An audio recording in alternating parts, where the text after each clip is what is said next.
Dear Dhamma friends, this is the time for our day's discussion.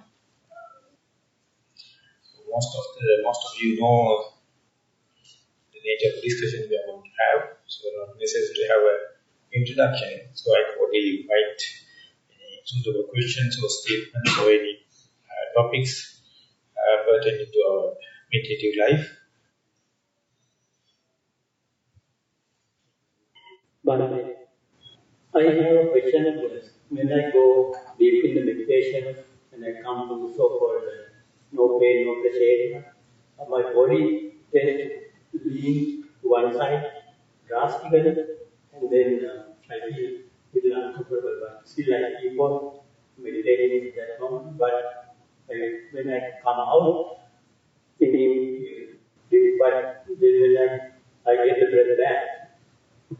Is it normal or should I continue leaning and going into deep?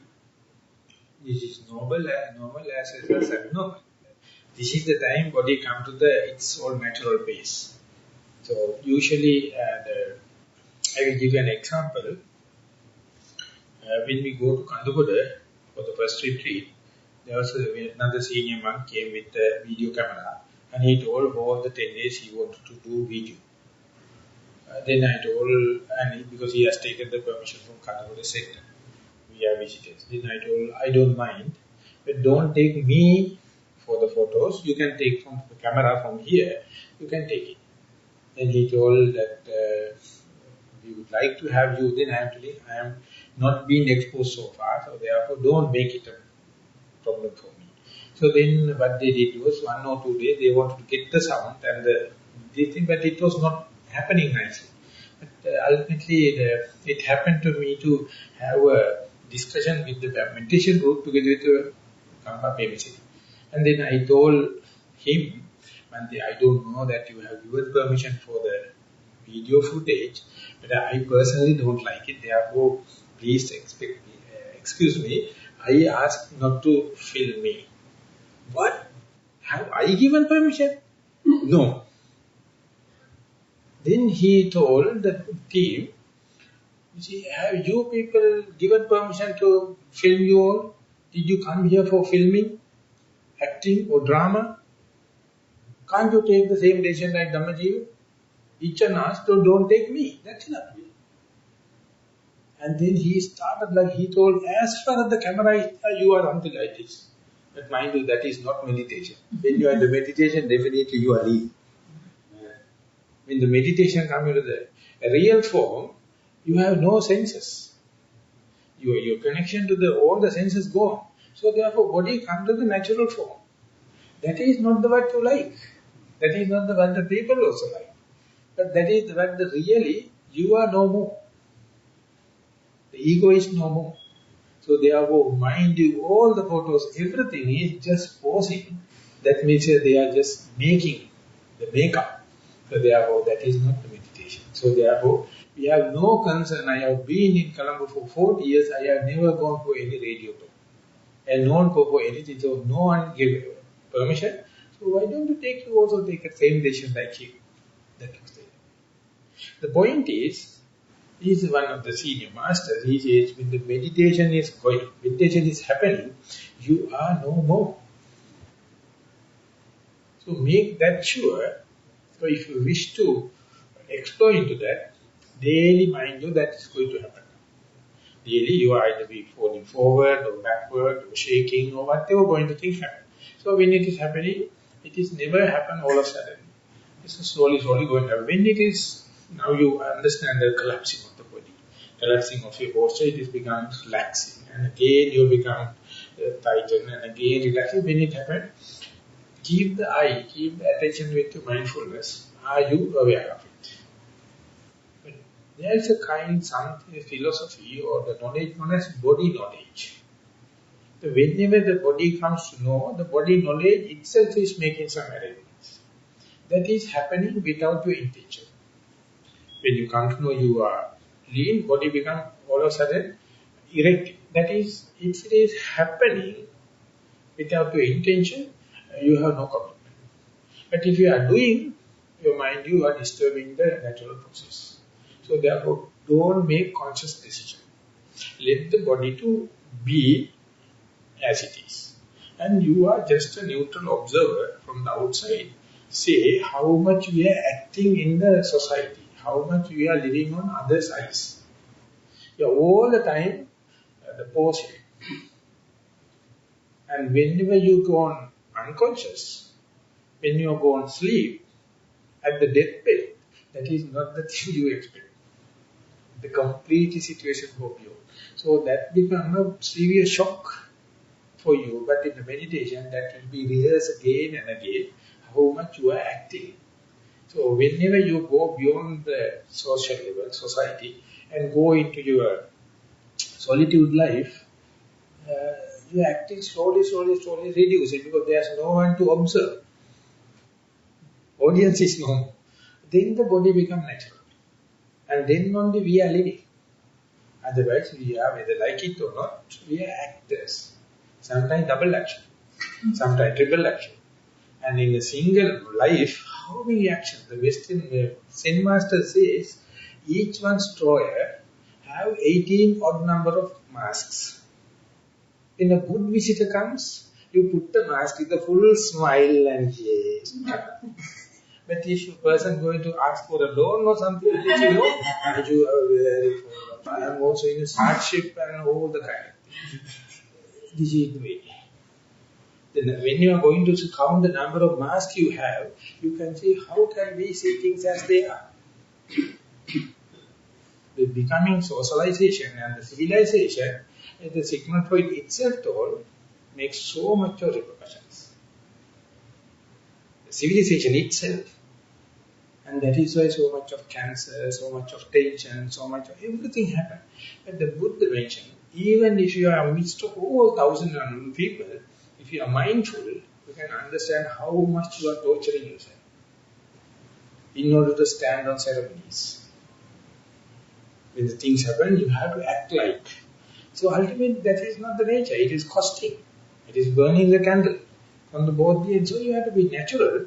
And that is why the children, they don't get tension because they don't have that Maha acting. And there's a Metta or something like that. One of the German person, he's very famous. And he has one day come to Nissarana. And he has met Vanaya. And after little talking, Vanaya had very little misunderstanding.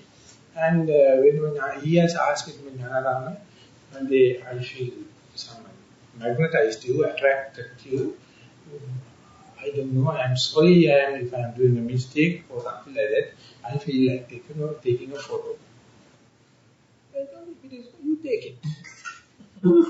And getting the photo, he has not seen through the camera, he has seen not posing.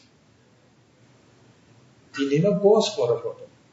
And then when he go back to Germany, he has told in his esteem, there's only one monk I have seen in the world not posing for photo. He must be something genuine. Otherwise, we are all the time posing, even for the meditation. And it is a good thing in the group meditation. In the group meditation, you are undergoing that agony because you have to sit in the proper time and proper posture and kind of thing. But when the 15-20 minutes go on, you can see. So it's a quite a problem for the meditation master, those who are prescribing 10-day retreat, group meditation and kind of thing. So when I was working with Upadana, he's one of the disciples of Maha, he was translating all the Burmese books. And there this problem came. Then the Aganya is coming from Burma. He's of course a Muslim person. Now he's become a meditation master. A very good young monk, younger than me. Then he told there's one Vipassana master in Mandalay. He says if someone is not undergoing that kind of abnormality, he never recommend him as a good meditator. So therefore he says there are 3-story building. If someone has no such kind of abnormality, he says something wrong. So whenever people have this kind of some people jerking and falling and all the kind of thing, they are attracted to his place. So he told If you go to the first top floor, you can see all the dark. Because every other places they are rejecting that there is something wrong psychologically or physically or something like that. But he says when it is happening, that is why the Buddha used the term patisalla. The sitting posture is known as patisallano, patisallana uddhito. Patisallana uddhito, so getting out of from is seclusion. When you are practicing, it's in full seclusion. So you can let the things to happen and you can take a stand looking yourself from the outsider's point of view. Then you can see the body has its own agenda. Mind has its own agenda. The consciousness has, the perception has its own agenda. Feelings has its own agenda. So we call it is me. No. Definitely no. Definitely no. We are going to put all these unruly 5 people into one cage and claiming this whole bag is mine. They have their own agenda. So in the meditation, one by one, you first let the body to play head. And second, the feelings to play head. Third, the perception to play head. Fourth, the volitions to play head. And then only you can understand the game of the mind. This is what you call noble quest. This body is a laboratory. You have to make use it, not for the show off, not for any kind of thing, to make use it. So when you are making use, it is natural. So in my case, I often fall into sleep, collapsing in front. And then one day I wrote complete account to Upadana. I told Bhante when I sit after the meal and kind of thing, early 30 to 45 minutes, I again come to know that I am coming again and again. I feel ashamed because I am the senior monk sitting in front of the other people, and then it is unbecoming to see a monkey sleeping in the sitting posture. And even for me also it is bad. So what to do?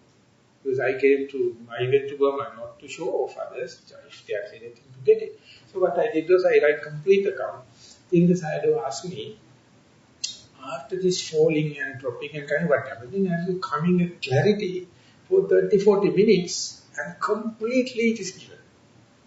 So no one at the beginning it is falling, dropping and all the kind of thing, you feel ashamed and you don't feel happy. But after a while, if you keep on fighting, you get to such an area, you can predict the meditation will go for 30 minutes. Then he don't aim at that, let everything happen. So then I was not happy because I thought that he has to criticize. Then he told, when whatever thing happens, don't get it. Don't get adjusting yourself. If it is adjusting, sympathize it. That is the body knowledge is adjusting. Sympathize it and let everything happen. So therefore it is very rarely people ask these kind of questions because everyone takes this as a personal weakness and they keep it on their private account. But when we are talking, that is, I told that one girl was jerking and shaking in the Melbourne. Ultimately she came to know this is the best example when you are going to have this kind of thing in the society at large, only the meditation come and rescue you. Otherwise that will be a double game, the double disaster. So you know situation is not under control and your mind is not prepared in front of all the people collapsing. And you see most of the time why people are getting a heart attack, because not due to the same thing, they become shocked. When you are getting the electric shock, why they are dying? Electric shock can't kill you. They get upset.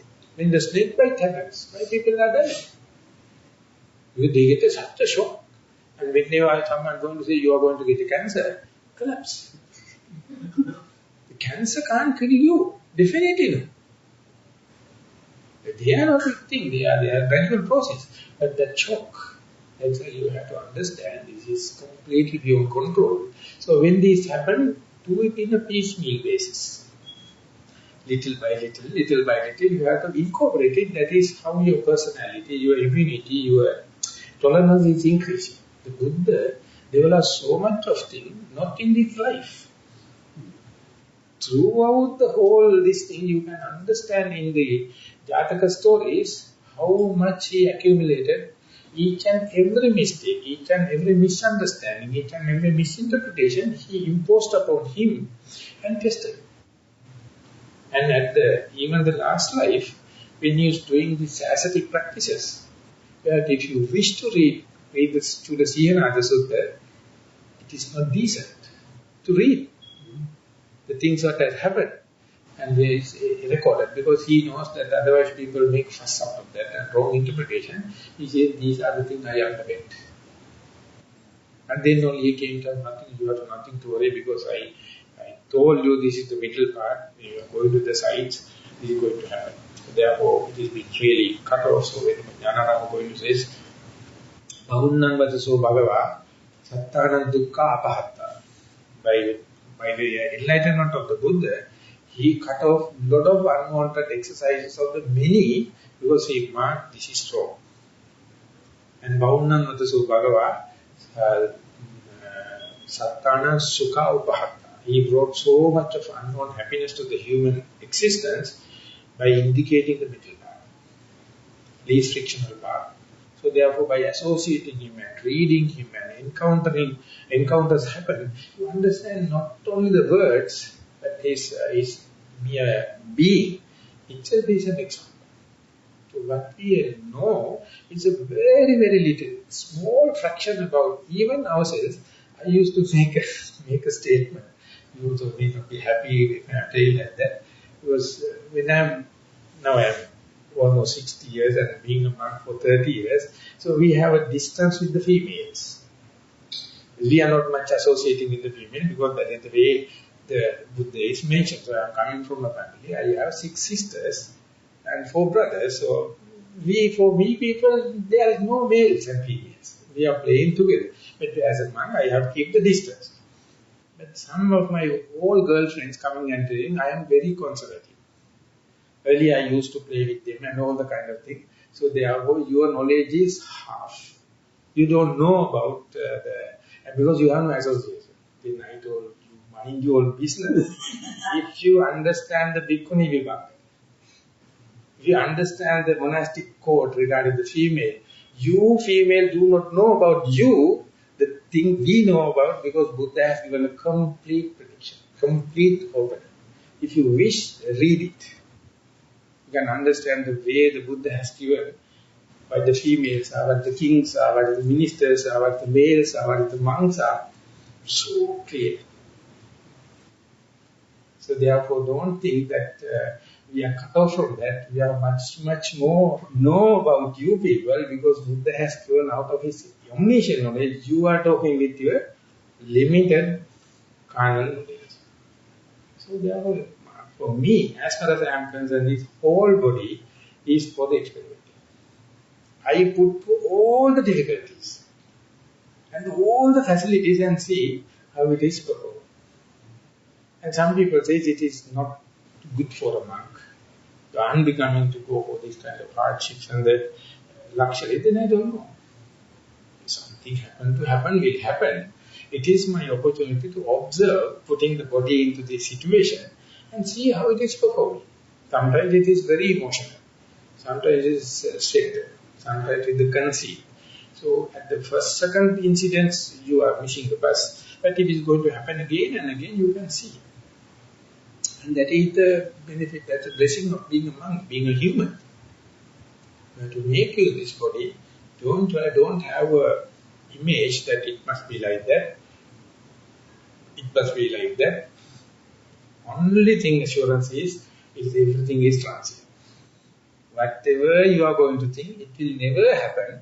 Something special, new thing happen, be ready to accept it. Then the gateway is open. Otherwise, you are the very person narrowing down, thinking that this is good, this is bad. So Buddha says there are 5 criteria for you to select. Saddha, Ruchi, Anusava, Akara, Pariwatta, Ditthi, Jnana. Saddha is the faith. So those who have a faith, they say that what is falling within the faith is the Dharma, beyond is heretic. So therefore they never go in search of outside what is faith. But the Buddha says faith has two weaknesses. What you selected as faith may not be carrying the truth. What you rejected as not faith may carry the truth. No one can deny. Second is ruchi, your liking and disliking. You are searching the truth within the ruchi. But the Buddha says even the ruchi is selecting. The truth may be outside what you are liking and disliking. Within the ruchi, disliking and disliking, there won't be any truth. That's the possibility.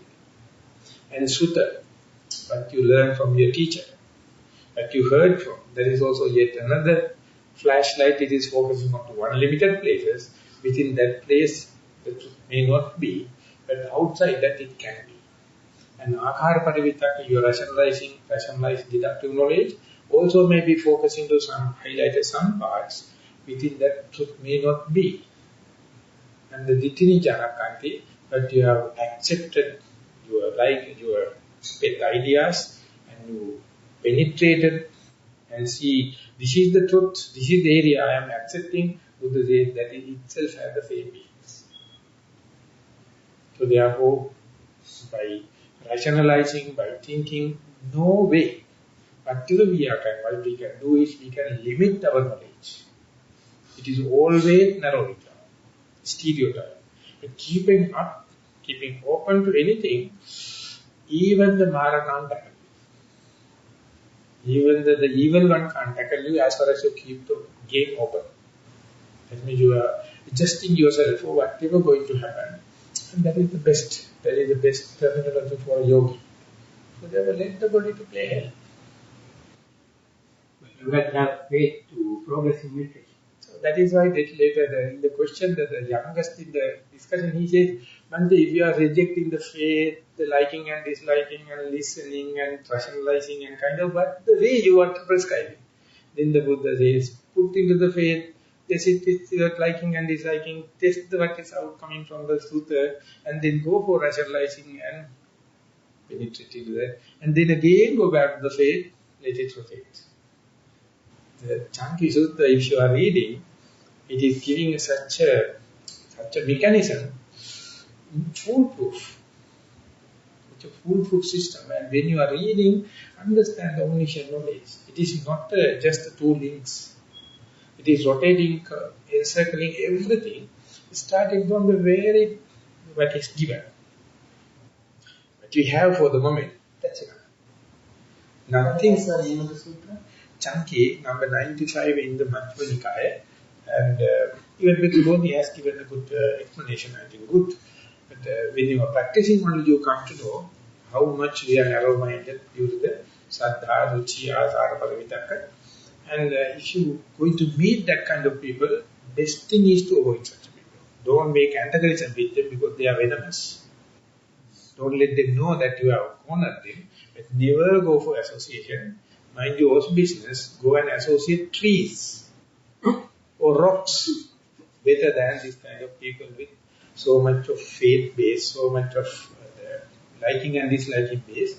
They very difficult because they are the upside down pots, upside down this thing, whatever you are going to pour, they are not going to have to because they are pot is upside down. Till they become proper size, no communication that they do. So in the meditation life, you have to keep all the things open. And the Buddha is the only person boldly mentioned, don't criticize anyone's philosophy, don't look down other religious masters, open to them, let them come. And you also keep the mind, even don't believe me. That is the very first sutta in the Dhammajiva. It says, if someone is going to praise me, if you are going to be happy, you are not my disciple. If someone is going to blame me, and if you are unhappy, you are not my disciple. Instead, you have to go and see what they are talking, whether it is true or not. Don't get emotionally moved. So now we are living in 2,600 years later. So therefore, whenever someone is using a candle, Buddha-shaped candle, they are going for courts, telling that you are misusing Buddha. So Sri Lankan government was also very happy to say we are passing a court judgment that no one can use Buddha image for candles. That is the way they become patriotic. I'm not criticizing them. I mean, that is the way it happens. But you have to understand 2,600 years is enough time for corruption. But even then, the beauty of the teaching is if you are selected in the middle part, no one can prevent you. Neighbor may not be, you can communicate with second person, that is a separate issue. But the truth is there, the living Dhamma is there. But it is always happening with the trial and error method. At the cost of your experimenting, you can go. On the same token, you would start thinking about people having Buddha bars and bands, say Nissarana and all that stuff.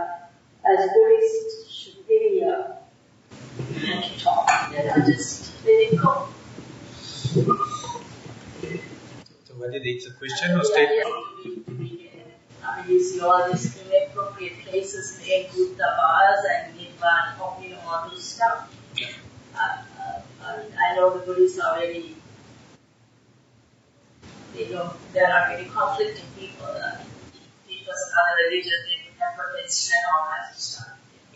So we continue to let the rest of the world kind of we are not continuing, we are not discontinuing, we understand our limited capacity, to control the world. You can prevent and you can rule out that particular event, and then there may be other mushrooms coming together in there. So throughout you will be burning your candle by anxiety, and you have to understand this is the world. This when you are taking an image or a word or something like that, if you are going to live up to that, definitely these things are not lasting. They are transitional in nature. So the people can misuse these kind of things. So therefore the Buddha, he told, Appatima. The Buddha image cannot be repeated. After 1,000 years only, the Buddha image came to you. And if you go to the Saranath and go to the museum, you will definitely be bewildered. Mahavira and the Buddha is exactly the same. Mahavira also have a Puna Nula, and therefore it appears like a robe, but he is naked. But keeping the arms like that, you can't make it out. But they are not making a row telling that our Mahavira is taken as this kind of thing. Maybe they are. Historically, there were no Buddha images in that Buddha didn't even promote that at all. But it was against that. But it was with Greek influence, which made the people to make images of Buddha. Make images of human. First they make image of human, and they make the perfect human image for the Buddha. Right. So this is now we are thinking the Buddha is like this. And mind you that you may be going for the next Buddha to arise sometimes, the Maitri Buddha. I am asking how you are going to recognize him. Will he come and give the address card telling that I am the Maitri Buddha, please come to my session? Best problem is, the worst problem is you can't recognize him. That Venerable Ananda Maitreya wrote an article. He says, Dear Venerable Buddha, please don't come now to Sri Lanka. Please don't come because you are the first person to misunderstand. He is giving a paper article. He says at 11:45, a scenery in the road. One monkey is going with the ball behind and with the rag rope, and then two other monks after the meal, after the lunch, coming with the Benz car. And he see these monkeys walking, blackguarding, telling these bloody fellows are with the pottani behind and talking, walking all the time. If they are living up a decent life, people will come and give a Benz car and give a good dana. But they don't understand the monkhood like they are going. And then there's a Catholic father is coming. He is also coming to the same side. Before the monk comes, he gives the card to the monk and go to the other side and go. And some other monks also coming and blackguarding this monk, and he is not very neat, he is not well shaven, all the kind. And all of a sudden, an old person walking, he go and ask, Bhante, did you have the lunch today? He says, no. Okay, now only 15 minutes, huh? So please, come, and he bring immediately the phone and says 10 minutes available, whatever we have cooked, he offer it. And that one is taken to his bowl and eating. After the conversation, he's asking me, I'm sorry that I took you to the house and treated and everything. I want to know who you are and where. He says, I am the Buddha. No one concerned. The present day image you are creating regarding the Buddha, the Nibbana, the heaven, everything is a dream. Up to that only we are fighting to maintain and protect that Buddha, for that Nibbana, for that heaven, all the kind of thing. So only thing is when the reality meets, you are the first person to miss the bus. No one can understand Buddha. Buddha is the one you can't give a name. He himself gave 9 names, he told, because otherwise you will get bewildered. This is like the Arahan, Sammadam, Buddha, Vijjajana, Sampano, and if you go to the Quran, that's 99 names of the Prophet. So Buddha luckily reduced it to time. And the image he says you can't make it. So with the ism is holding these kind of things and fighting for them. And they say those who are practicing has no idea, they have no senses for that kind of thing because they are ignoring this kind of thing. If it is suppose, what is we are going to show passing to our children? Because they want to pass their image. But there's no essence over there. If it is going together with essence, of course we have to appreciate it. So therefore that when you are practicing, the best attribution, the best credit, best honor you can give it to the Buddha, be mindful. And that is the best way. Rather than giving. I have no any criticism towards those who are fighting about that also. If they have to have something, they will do it. I am not going to tell you, don't do it. That is none of my business. But I am happy that my mind is not agitated on that. And I am not agitated telling that I am not agitated. Therefore, it saved me a lot of time. So I fighting about and blasphemy about the Christianity and Muslims and kind of thing also, it's just a game. It is just a game. Those who are not practicing only doing this kind of thing. Those who are practicing will never look down even a human being. Let aside the founders, even a human being, we have no rights. Whatever may be, a human being, they have the full potential to become Buddha. So how can we say you are better than me or something like that? Not that I have a super person. If you meditate, sometimes I can't do the meditation, my mind is sitting, I can't immediately come to this meditation and all. At that time, it's better to do something like Maitri Bhavana and then do and sort of come back or what is it? So that is called the Purva-kriti with the predatory arrangements. In the Theravada tradition, we have 4 guardian meditations, Metta, Upadana, Marana, Subhasati. So if it is fitting with your personality trait, if you are a short-tempered person, the Metta Bhavana will be the antidote. If you are a angry kind of a person, Metta, and if you are too much of desire and kind of thing, Asubha Bhavana. Because a person postponing the things, will find Marananusati is good. Those who have the flat battery, no energetic, Buddhanusati will good. So if such a thing happens, it is conditioning your mind to go to this meditative mood. That will help.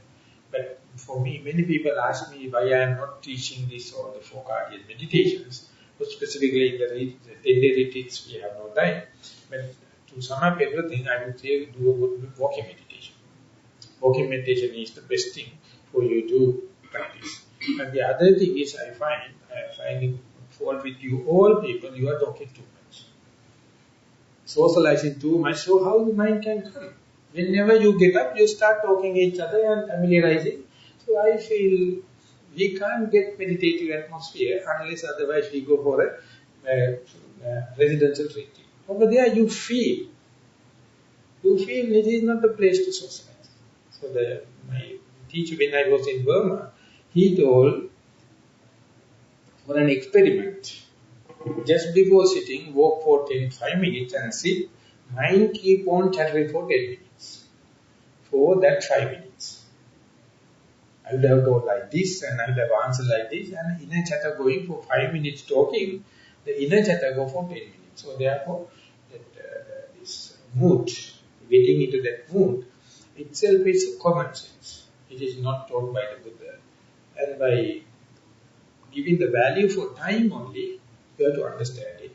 So even in a retreat, even in the Nissarana when it's going to happen, third day and the seventh day, I had a special talk, now you are talking so much. First 2 days, very seriously they are mainly. Third day start, fourth day it become very hard. Then they have to remind it. And again after 3 days time, again we have to remind, because we have been balancing our mentality with kind of talking. So if you are going to stop everything, it will be a shock.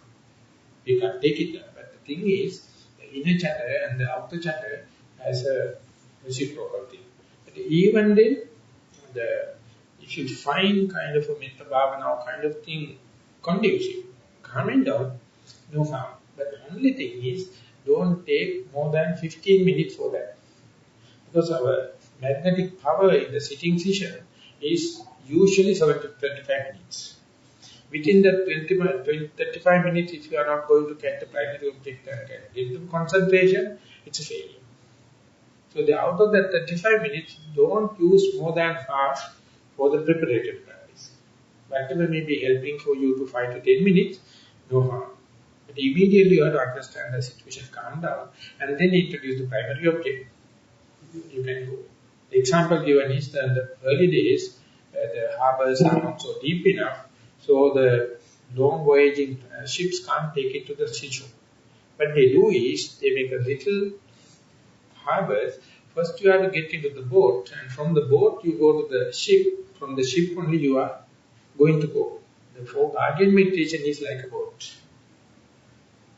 You can directly go to the ship. So therefore you get into the boat, and the boat can bring you to the jetty, because it's not asking so much of the depth. So you get into the boat and then go to the ship. And then you can have the ship is in the deep water.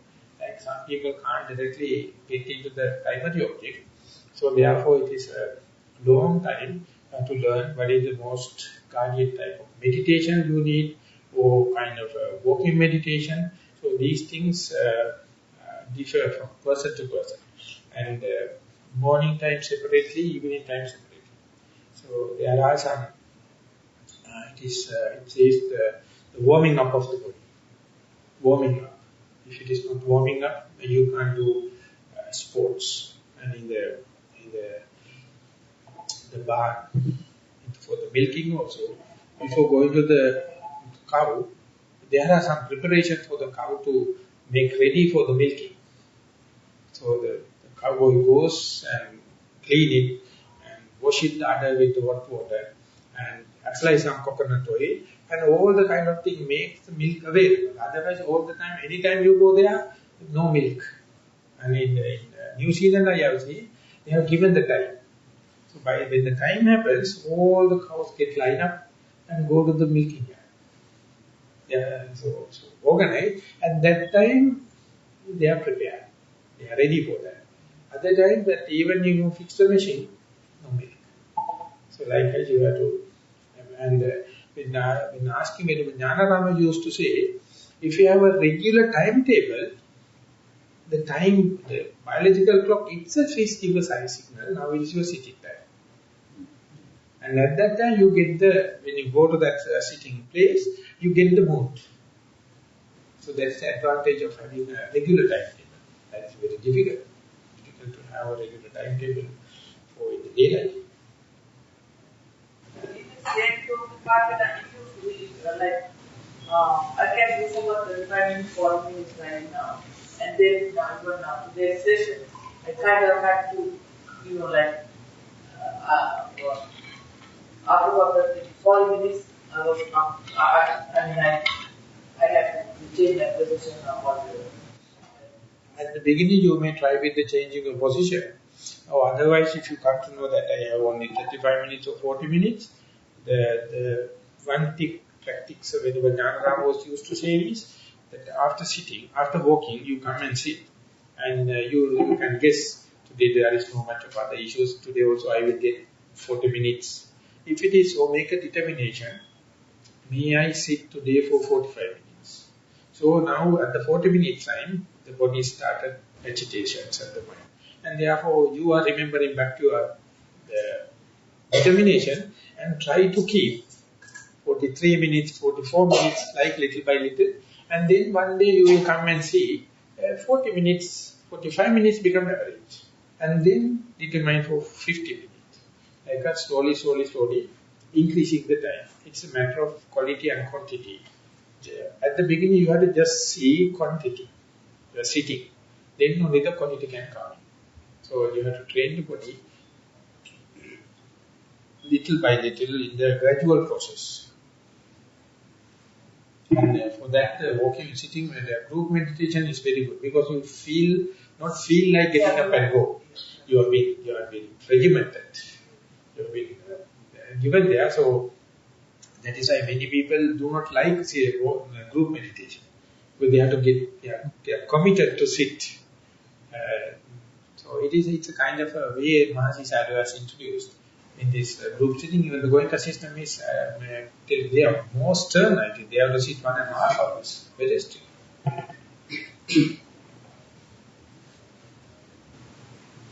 I have a question on the same when I do the Anapana, when I wonder, my mind starts counting, and that brings back and keeps a long period. Is that a good way to do, or is not the way to continue? Question itself suggests it as a wrong thing. The way the question comes, because due to the counting, your attention will come back again and again back to the base. Am I correct? The question is, when I start counting, it comes back. So that comes back and come back to the meditation. So may I ask a question? What is the most prominent frequent distraction? Modern different things. Right? It goes into different wandering around. That means thinking mind. Yeah, thinking. So usually, it says that for a sitting meditation, pain, sounds and the thinking. Or sleeping. These are the in general. So first and foremost, what you have to do is you have to diagnose who am I. Because individuals are changing. Some people, the sound is the most difficult problem. For them, thinking is no problem. Bodily pain is no problem. So such a person has to reiterate and see whether am I a person already distracted by sounds. That's a kind of a diagnosis, a very important diagnosis as to who am I. Some other people come up and say, my problem is pain. I know problems here. Sounds, maybe in the same audience, and the pain. Another person will come and say, no sound, no pain, but the thinking. What I am telling is, when such distractions happen, you have to observe again and again without pushing them out, without antagonizing what kind of character type I have. If it's a thinking type, wandering, daydreaming, fantasizing, thinking, counting is the one prescribed. So therefore, first and foremost, you have to understand is, again and again, when you are going to sit, and what is the most frequent distraction? If it is thinking, go counting, in, out, one, in, out, two, as much as no thinkings. You advance category. Whenever the thought going to cross, you come back to one. And again starting in, out, one, in, out, two. You go to a certain extent like 8 and come back naturally. Don't go beyond 10. It may be between 5 to 8, 5 to 10, whatever the number. You count it and bring back. If you are really efficiently doing 2 cycles, going to 1 to 8, come back again 1 to 8, you can see mind is barely there. If you can do 2 countings, itself is effective. Otherwise, you are not serious in counting. And yet another method from the Mahasi system they say is that noting is inevitably you have to do. Noting means in and out breathing, you are noting, rising and falling, you are noting. So if the thoughts are going to happen, you have to note it in a frequently manner. One, rising of the abdomen, you note 3-4 times. Rising, rising, rising, rising. Falling, falling, falling, falling. Rising, rising, rising, rising. Falling, falling, falling, falling. Or in breath or not breath, in. Out, out, out, out, out. The best example is in Sri Lanka. You have Sunday fairs. People come for selling and come for buying, and it's a heavy busy place. So when, for example, a lorry load of coconut comes, and this merchant is asking 150, he is asking 100, he is asking 500, and so on, he stopped the lorry and he start counting when he is giving his load. He is asking 250 coconuts. So what they do is take 2 coconuts, hit to each other, 1. Take another 2, hit each other, 2. And if other person is going to converse with him, it is 1, 1, 1, 1, 1, 2, 2, 2, 2, 2, 3, 3, 3, 3. So no one can talk with him. He never misses the bus. If there is no other interaction, he says, hit each other. For they have the special sound. 2 together, 4, 5. Someone is talking, start keep on counting 5, 5, 5, 5, 5, 6, 6, 6, 6, 6, 7, 7, 7, 7, 7, 8, 8, 8, 8. Exactly the way. So you are repeatedly counting, or you add the number. Numbering or one breath number of times. So therefore that your, how do you call the vitakka, the applying thought, is being rubbing against the object. This mind is pushing to go into that object, because otherwise everywhere all the thing is demanding the attention of the mind. So you are adverting the mind in the vehement way. Not in number of times or counting. So it is, you found in Visuddhimagga also, Ganana, Anubandhana. Ganana means that counting.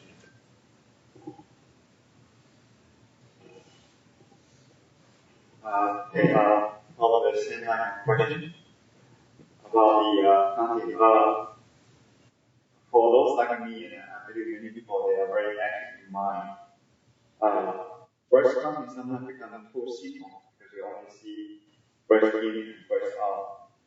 Although Buddha says in the Anasani Buddha's Sutta says that you have to see the whole body of the breath, the beginning, the middle, and the end. But sometimes still too simple to me. We can lose track.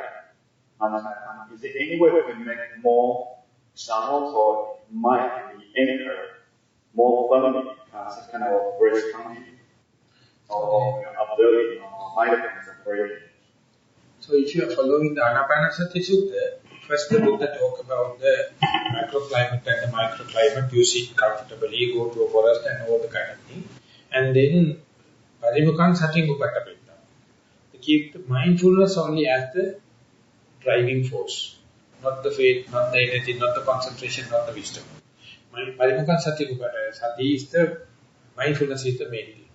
So, sato vasa sati, sato vasati. You start breathing, forgetting about everything, wholeheartedly, one thing at a time and that way. When the in-breath happens, wholeheartedly you feel in-breath. When the out-breath happens, you wholeheartedly come to the out-breath. So that means now you are alive. This counting happens before that. Before the alignment, if something is distracting, then you have to think about the ways to keep the mind and the object and the mind face to face. If the object and the mind come into face to face, that is a mindfully you in-breath, mindfully out-breath. When that happens, what happens is the noting mind and the noted object becomes little by little close and close and close. If it's a big distance, the sounds, pain, thoughts can come and disturb. So you have to keep it immediate, more closer as possible. When you are observing, then you are being encouraged to see at least the difference between the in-breath and out-breath. Then the mind has to be more mobilized, more energized. So therefore it says when the in-breath happens, that means you are completely forgetting about the out-breath. Understand, this is in-breath, not out-breath. And when the out-breath happens, you are completely forgetting the in-breath. You are going to say this is out-breath, not the in-breath. So when you are rubbing like that, not only you are just understanding, you try to list them, what are the intrinsic characteristics of the in-breath which is not sharing with out-breath. What are the intrinsic characteristics you find in the out-breath which is not common to the in-breath. So therefore, each and every time mind go, that means vitaka is going there, vichara, the investigation has to take place to discriminate it. So that is why long in-breath, long out-breath. Short in-breath, short out-breath. So sometimes maybe long in-breath and short out-breath. Short out-breath and long in-breath. So these things can be changed. So that means now chronologically, you are understanding the in-breath and out-breath. When you are mastering that, natural endowment can happen. Not only you are observing, while you are observing the difference between the in-breath and out-breath, in-breath to in-breath also changes taking place. Out-breath to out-breath also taking place. That is chronologically, when the sharpness increases, not each and every in-breath is equal. Not each and every out-breath is equal. So that is why at the beginning you are bound to see the gross in-breath, and if you are keeping the mind face-to-face with the object without much of a distraction, you can see the breath becomes subtle. Out-breath also becomes subtle. So that means the closeness is more now face-to-face with the mind with the object. This is a very good, appreciable situation. When that happens, now you do not only you see the difference between the in-breath and out-breath, not only you see the chronological change of the in-breath to in-breath. So therefore, when the in-breath happens, mind is fully prepared. Now, Buddha says, Sabba kaya parisamviti asasi samiti sikkati. You have to see the in-breath in a discrete way, how the beginning, the middle and the end different each other. Within the in-breath, you just make a imagery, beginning is different, middle is different, end is different. So at the beginning, of course, you have to have attention to the beginning, and then the middle is usually prominent, and the attention to the ending. So when you are going to see the difference, the beginning phase, the middle phase, and the end phase. So equally, the beginning phase, the end phase, middle phase, and the end phase of the out-breath. So that is the maximum you can do. That is the way you are going to give a full investigation, not only just applying thoughts, the investigation itself is full mobilized. So when that happens, if you are going to keep this alignment long, the body, the mind and the breath going to a very deep calm layer. That is what it called that Pasambaya Kaya Sankara. The Kaya Sankara means the in-breath and out-breath, going to go into very deep layers. The subtlety. So more and more the breath becomes subtlety, your applying thoughts become automatic. Not to push. And there you must know the art of withdrawing the energy. You must let the meditation to take place, just like a person how to know the balancing of the push bike for the first time. Till he balancing, someone has to go there and help. Give the helping hand. Whenever he or she is going to balance it, let herself to ride it and see, get the balance and the momentum. They are withdrawing of your energy. It's a very subtle thing. And don't go forward and keep on noting. Don't keep on and not counting. At that time, going to note and count, it is destructive. The concentration will be distracted. Mindfulness also will be upset. So there you let the mind to take. That is how you facilitate the settling down of the in-breath and out-breath. So these four are related with your form, materiality, the body. I think if you know this, your whole meditative life is answered. This is the most important, crucial part. Balance is automatic. Here is that at the beginning it's a lot of involvement, lot of doings are there, but towards the end you let the things to happen and you withdraw. And if that is happening, Vedanupasana, Chittanupasana, it is easy, comparatively easy. Okay, now already 1 hour finished. Hope no more questions. When first becomes so subtle, and our mind almost losing the track of our breath, at this moment, how can we increase or enhance our concentration so we can further notice very subtle breath? I would say that the continuity of my same explanation of the last one, whenever you come to know the breath becomes subtle, main thing is you must try to find not to do something. Anything you do is you are missing. You must see the facilities, possibilities, chances not to do something. Then meditation is going to catch the momentum. Anything you are going to do, just like as if anything you are going to put into your eye, other than water, irritating. So is that apply more effort? No effort. Applying effort is the worst thing you can do there. That is the way your ego is going to fork fingers. That is why your proliferating thoughts going to fork your fingers. It is as if you are sitting on the bank and you are just see the flowing water. Don't fork the fingers. If it is so, water will be agitated, you will get wet. You are supposed to sit on the bank and see the flowing water.